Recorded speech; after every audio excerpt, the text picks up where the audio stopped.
me again, Menopause Barbie. Welcome to Menopause, your management, your way, now and for the rest of your life. Okay, so I have an announcement. You know that my husband and I move to a different country every year, and it's really wonderful. I love living in different countries and learning other languages and integrating into other cultures. It's a fantastic thing to do. But ever since I started doing these videos for you, my focus has changed. And since moving to a different country each year is a pretty big undertaking that really cuts into my life, it changes my ability to contribute the very best I can to your life. And I'm one of these people who's kind of all or none. I either do something 100% or I don't do it at all. So I have made a decision to stop moving around so that I can focus on you. You see, making a positive difference in other people's lives has been the thing that has always made me the absolute happiest. And now that I'm retired, I really miss that. So I have moved back to Houston, Texas, where I did my medical school training and had my practice in the Texas Medical Center. And being in Houston, I can do the very best job possible on these videos. So this is kind of like having a baby and reordering your priorities. And I guess that means that you're my babies. So welcome to my Menopause Barbie apartment in Houston. It's all girly and everything. And this is where we'll be doing most of the filming. So thank you for giving me the opportunity to do something that I feel is really, really meaningful. See, you thought that I was helping you, but what you don't realize is how much you're helping me. You're helping me more than you can imagine. So that's where it stands. I'll be filming from Houston, and I'm going to do a really good job for you. Okay, so let's get started. Today's tutorial is tutorial number 37. We're going to be talking about two categories of progesterone. We're going to talk about the herbal and botanical progesterones and the bioidentical progesterones. And if you're following along in the book, this is on pages 137 to 139. And if you're following along in the outline notes, it's pages 31 and 32. I hate it when the paper does that. So maybe you're thinking, why should I watch this video? Well, there are a few reasons you should watch this video. The first one, the most important one, is that I am going to reveal one of those big misconceptions that everybody holds and that you probably hold. And the second reason is that progesterone is critical, especially if you have your uterus. And the third reason is that I just like having you around. So stay here with me.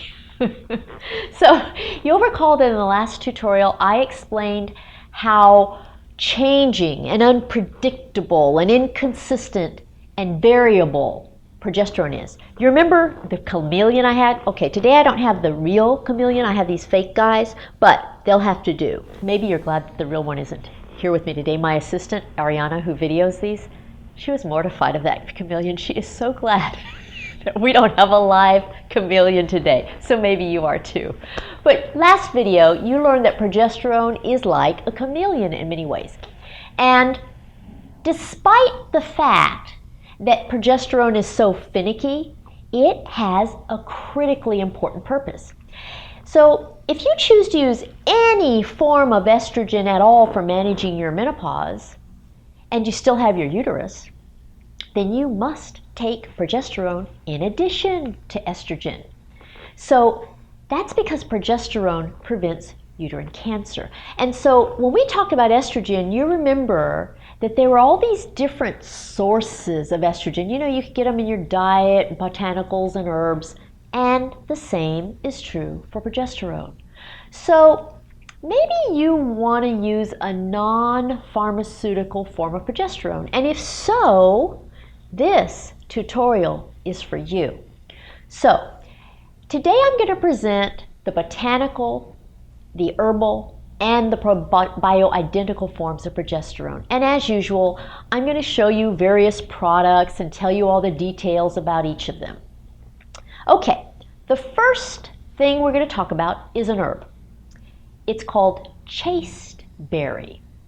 And there's an official name for it called Vitex agnus castus, but you don't need to worry about that. Chasteberry. I have a bag of chasteberries here. Now, first of all, just note the name, chasteberry. Now think about that.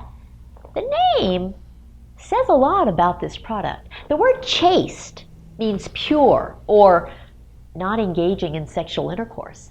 And then there's berry, which is just the dried, ripe fruit of the chaste tree. And there's some history to this herb because historically, chasteberry was used for medieval monks in keeping their vows of chastity. And that's because it suppresses libido or sex drive. And it does that by suppressing testosterone in males. So chasteberry suppresses testosterone because it contains progesterone. So the progesterone in the chasteberry outbalances the testosterone and suppresses the libido-enhancing effect of testosterone. You know testosterone is the male hormone, but what you do with chasteberry is when males take it, the testosterone gets drowned out by the progesterone. Now in females, chasteberry does what progesterone does in our bodies. And while it can decrease sex drive, that's not its primary action for women. Now, chasteberry is interesting because instead of just putting progesterone into your body, it actually induces your own body to produce more progesterone itself. So when you use chasteberry, it actually increases your progesterone in two different ways. It's going to function as progesterone itself, and it's going to cause your body to produce more progesterone. But that's only going to happen if your ovaries haven't gone out of business. So only if you're pre or perimenopausal. So chasteberry, you can find the whole herb. These are chasteberries. Look at these little things. These are tiny little pellets. They almost look like super tiny dried blueberries. Can you see those? This is the whole herb. And I put it in a wine glass so that you can just see what it looks like. Now, the alternative is you can get chasteberry in a powder. So this is a bag of the powder, and I have some powder in this glass. This stuff is potent. When you smell it, this stuff has an aroma. So it's just a powder. It's a brown, kind of coffee color. Well, I don't guess it's coffee colored. It's like sand, like on a wet sand on a beach. And that's chasteberry powder. Or you can get tea. Here is some chasteberry tea. And they're in tea bags, just like you would have if you got tea bags at the store of black tea or green tea or any of those. You can find it in the form of a capsule. Here we have a capsule. Now, the normal dose of chasteberry is 40 to 100 milligrams a day. And that amounts to about 30 or 40 milligrams of those chasteberry berries I showed you. This particular bottle has a serving size of 225 milligrams a day. This particular brand. I don't know why it's different, but that's what happens with herbs sometimes. So here is a liquid form. This is called a tincture. It's drops. And so this formulation says, use 10 drops a day. So you have to read the instructions on each bottle, each product, no matter what you get. And then there's also tablets. So tablets are going to be more of a pill like this. The difference between a tablet and a capsule, sometimes people don't know. I'm using tweezers to pick them up. This is a tablet, and this is a capsule. With the tablet, the dose is 100 milligrams a day. All these things are available. Now finally there are compound preparations. So when I say compound preparations, I'm talking about things that have more than one thing in them. So here we have Emerita Menopause Plus formula. This one has in it red clover, black cohosh, and chaste tree. We'll talk about those in a minute.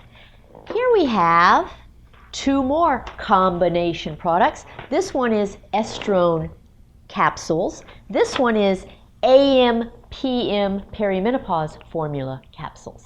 And both of these have in them black cohosh and chasteberry. Now, you'll remember from our previous tutorials on estrogen when we talked about botanical and herbal estrogen that black cohosh and red clover function as estrogen. And I just told you that the chasteberry functions as progesterone. So now you understand that these combination products attempt to include botanicals that function as estrogen and botanicals that function as progesterone so that you get both of them. Why? Well, because you have to have a balance between the two. You know, I've explained how important it is to take progesterone if you still have your uterus and you're using any form of estrogen at all. So these combination products provide you with both estrogen and progesterone. Now, next we have Wild Yam. Now, it's also known as Discoria villosa. You don't need to remember that. Of course, you're familiar with wild yams that you find in your grocery store, right? Those big old pinkish colored, orangish colored potatoes. But this, a wild yam from the grocery store, this is not an option for managing your menopause. Now, you're probably saying, but menopause, Barbie, why not? I love wild yams, especially with marshmallows on them. Yeah, we all love them. But there are a couple of reasons why you can't just eat these wild yams to manage your menopause. The first one is that, ironically, even though people use wild yam for its progesterone effect, it doesn't even contain progesterone.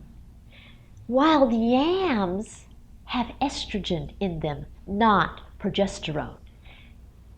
The second is that there is no way you can eat enough wild yams to get enough of any of the hormones that you need for your menopausal management. So let's talk about this a bit.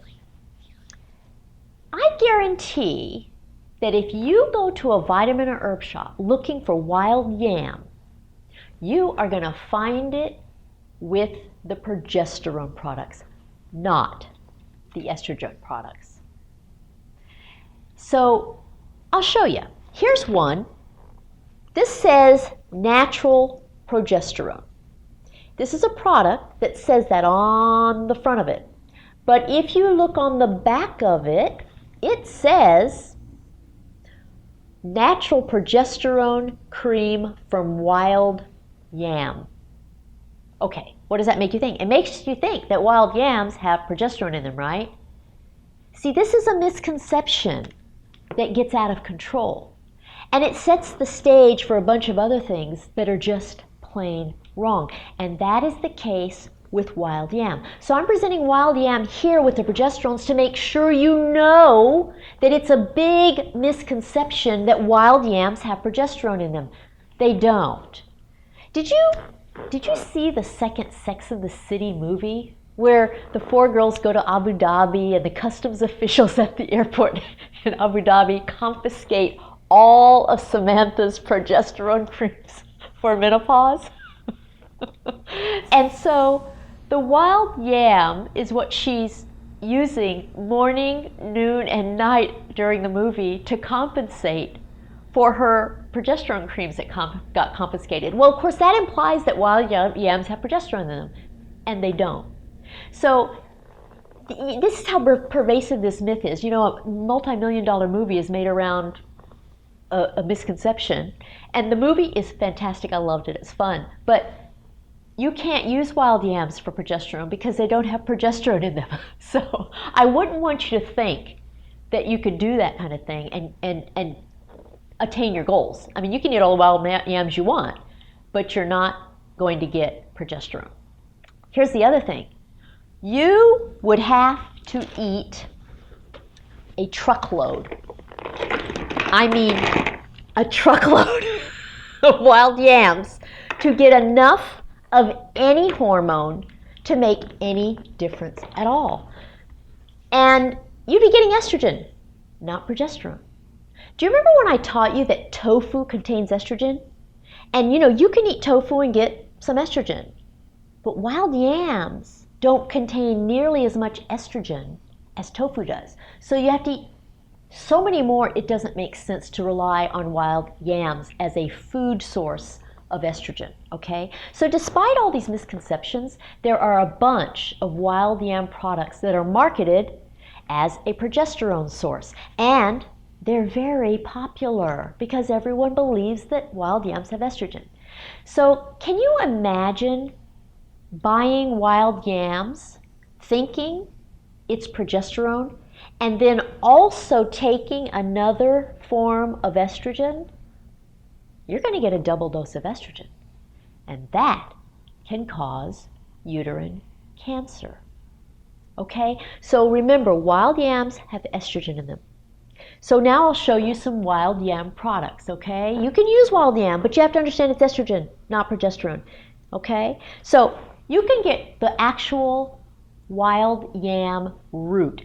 And this is a bag of wild yam root, the actual root. And usually you use it as a tea. This says, take 1 cup of boiling water, which I have here, and 1 teaspoon of wild yam root, which I have here. And I'm going to put this in one of those little tea balls. I call them tea balls. And it says to let it steep for 3 to 5 minutes. So I've got my ball with the tea in it, and I'm going to put it in my maternity mug. This is my maternity mug. And I'm going to pour my water over it, and we'll just let it steep. By the way, I'm not a very good cook. I'm not a good cook at all. I failed everything in the kitchen. I'm much better in the operating room, but that's the way it goes. So we'll just stir this a little bit, and we'll let it sit. So we'll come back to that, and I'll drink it for you in a bit. Let's hope that this maternity mug doesn't make me pregnant. We're going to let this steep. Maybe we're going to let it gestate, whatever. Okay, so now we're going to go to a different product, which is wild yam powder. So here we have the powder. Now, this says that 1 daily serving is 1/4 teaspoon. Okay, so, it also says that, warning, California Proposition 65 statement. This product contains a chemical known to the state of California to cause birth defects or other reproductive harm. Oh gosh, it's good I didn't drink from my maternity mug before I read this. So there is also an abundance of wild yam products that aren't foods like teas or powders, because these that I've shown you are kind of they're botanicals, but they're in the dietary realm because you use them as something that you ingest through the mouth. So here is a cream, and you'll find these in health food stores, vitamin shops, drug stores, even grocery stores. You don't need prescriptions with any of these. So here's a cream, and all you do with any of these creams is you can rub them into your abdomen, your buttocks, your thighs. I'm just going to rub it into my hand for you. Oh, I've got to take off this little tab. They get everything so protected now. This is the kind of stuff I have trouble with. This is why I don't operate, because I have trouble taking things like that off. Okay, so if I just rub that into my hand, it's just a cream. It looks very much like lotion, okay? And Another option is creams that come in a little pump device, which you can just pump like that. This one's kind of orange, just like wild yams.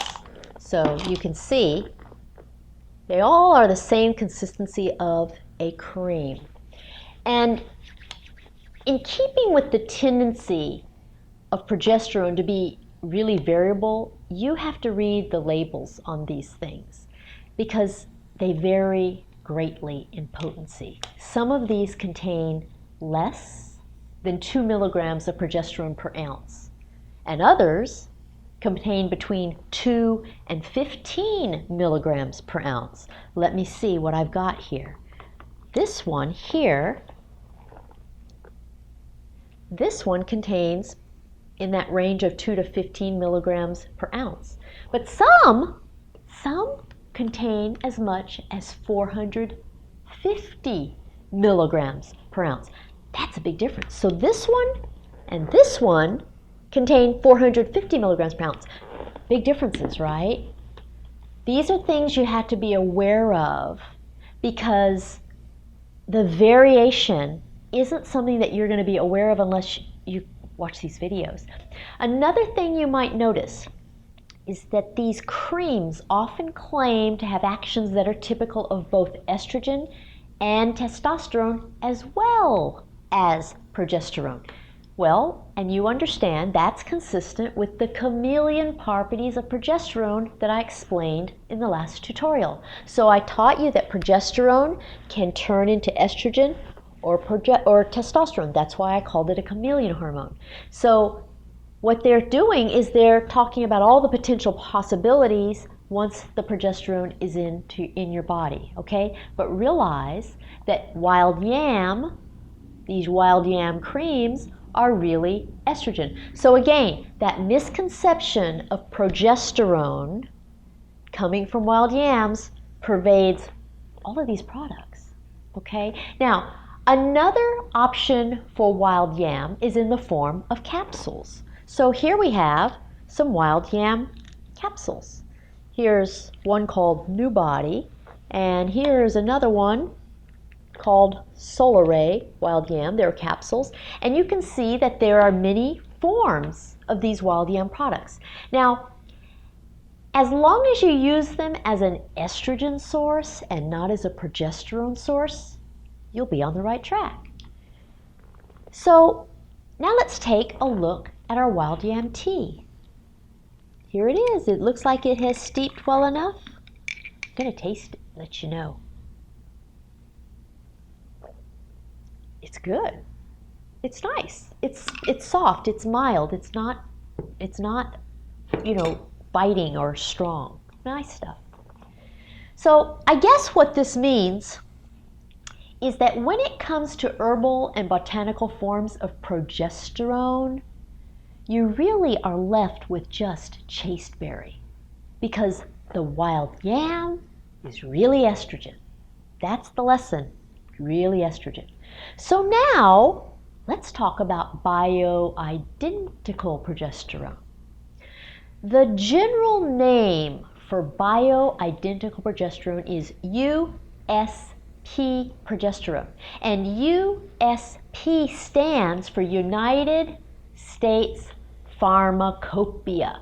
And the United States Pharmacopoeia is a compendium, a collection of drugs that are published each year by the United States Pharmacopoeial Convention. And so when you see USP in front of something, it means that it's a known substance and it matches the quality specifications that are in that compendium. So you kind of can think of it as like the good housekeeping seal of approval. It's sort of a standard that it's met, and that can make you feel like it's more regulated. So this form of progesterone, this USP progesterone, is the form that's sold in bulk to compounding pharmacies. And then the compounding pharmacy uses that to make the bioidentical progesterone products from it. Now, bioidentical progesterone comes from hormones in plant compounds, which are chemically identical to the progesterone that your ovaries produced, way back in the day, as they say, because they aren't producing it anymore, right, once you're postmenopausal. And compounding pharmacies use the USP progesterone to make many different forms of progesterone products. So we'll talk about pills, creams, gels, and vaginal suppositories. So let's first talk about pills. Historically, the first attempts at creating an oral pill preparation were unsuccessful. And the reason it was unsuccessful is because the molecules of progesterone were poorly absorbed by the stomach, or it was metabolized really rapidly and inactivated by the liver. Now, both of these problems occurred because progesterone molecules were too big. So imagine a progesterone molecule being like this huge pearl. Isn't this pretty? I love this pearl. I'm going to have to make something with this. So just imagine that this is a big molecule of progesterone. Well, to solve this problem of the progesterone molecule being too big to digest, researchers decided to break this up into a bunch of little pearls, little molecules. Okay, so they took this big pearl and made it into a bunch of little pearls. Now, there's a name for this. Pearls, or progesterone molecules that have been broken up into a bunch of smaller pieces, are called micronized. Micro means tiny. So it's taking the big pearl or progesterone molecule and making a bunch of little progesterone molecules. So you have a bunch of small pearls. Now what does that do? Well, this micronization, these micronized pearls, increase the surface area of the progesterone and improve the absorption. So it's much easier for your body to digest a bunch of little tiny progesterone molecules than it is to digest one big progesterone molecule, okay? And that's very easily demonstrated with the pearls. So, it might be a lot easier to buy a bunch of little pearls more than it is to buy one great big one too. So now, because of this, we have an oral form of bioidentical progesterone. So here we have one form of bioidentical progesterone. Centra Pharmacy here in Houston was so kind in providing me with these products that I have today for you with these bioidenticals. One kind of progesterone is called Prometrium, and this one is simple to use. You just take it once a day, and you can also get bioidentical progesterone in the form of a cream called Progest. Now that's here. This is Progest. And again, it's a cream like these others, and you rub it into your skin just like the other products that I showed you, and you can pretty much put it wherever you want. The alternative to that is you can get progesterone as a vaginal gel that you put in your vagina. And here we have Crenone. This is the vaginal gel form. So I know what you're thinking. You're probably thinking, Menopause Barbie, that looks like a pharmaceutical product to me. We're talking about bioidenticals today. But remember, you learned that a product can be both bioidentical and pharmaceutical. You also learned that a product can be both bioidentical and synthetic. So that is the situation with some of these things. Just because it's a pharmaceutical product does not mean it isn't bioidentical. These are micronized USP progesterone. By definition, that is bioidentical progesterone. Okay? So these products can come from a compounding pharmacy or from a pharmaceutical company. Do you remember in tutorial number 22 when you learned that a product can be natural and synthetic? That's what this goes back to. So an alternative source of bioidentical progesterone is bioidentical progesterone made at a compounding pharmacy. So you may say, well, I don't want the pharmaceutical option. That's fine. So if you get it from a compounding pharmacy as a compounded product that the pharmacy itself makes, you're probably going to get a syringe like this. And it's usually going to be a 2% cream that you can apply anywhere on your body. You don't need a needle with it. They just put it in a syringe because it's easy to dispense it from a syringe. You do it just like the tubes that you squeeze cream out of. You just do it from a syringe, okay? So that's a cream. And another alternative from a compounding pharmacy is to make your bioidentical progesterone in the form of vaginal suppositories that you put in your vagina. That's what these are. These are vaginal suppositories. I'm not going to touch them because they're kind of goopy, but you put these in your vagina and that gives you your progesterone. So you see there's all kinds of stuff. You've got the herbal, the botanical, the bioidentical sources of progesterone. So what you see is that even though progesterone is a fickle and unpredictable and inconsistent and variable and chameleon-like hormone, it's pretty important, and we have all kinds of ways to use it. So what you've learned today is that you can get a variety of forms of progesterone in all of these categories and do it as you wish, okay? They're still going to be unpredictable and inconsistent and variable because that's what progesterone is. That's the way it's going to be no matter what the form is. Okay, and one of them, of course, the wild yam, isn't even progesterone. It's estrogen, but you know that now. Okay, so you have to be sure to involve your healthcare provider in your choice and use of these products. So even though you can get some of these over the counter, be sure to involve your healthcare provider. And because progesterone is so important in protecting your uterus from uterine cancer, you might have to get your uterus monitored to make sure you're taking enough progesterone to prevent uterine cancer. You saw that some of these dosage ranges are huge. And it's very difficult with the herbal and botanical products to quantify how much you're taking and to balance it with your estrogen. So just know that these are available, you can use them, but you do need help, okay? And with the bioidenticals, you have a little more guidance just because it does require a prescription and you do have the oversight of a physician. Okay, ladies, that is it for today. In the next tutorial, we'll move on to synthetic forms of progesterone. Okay, I'll see you then. Bye.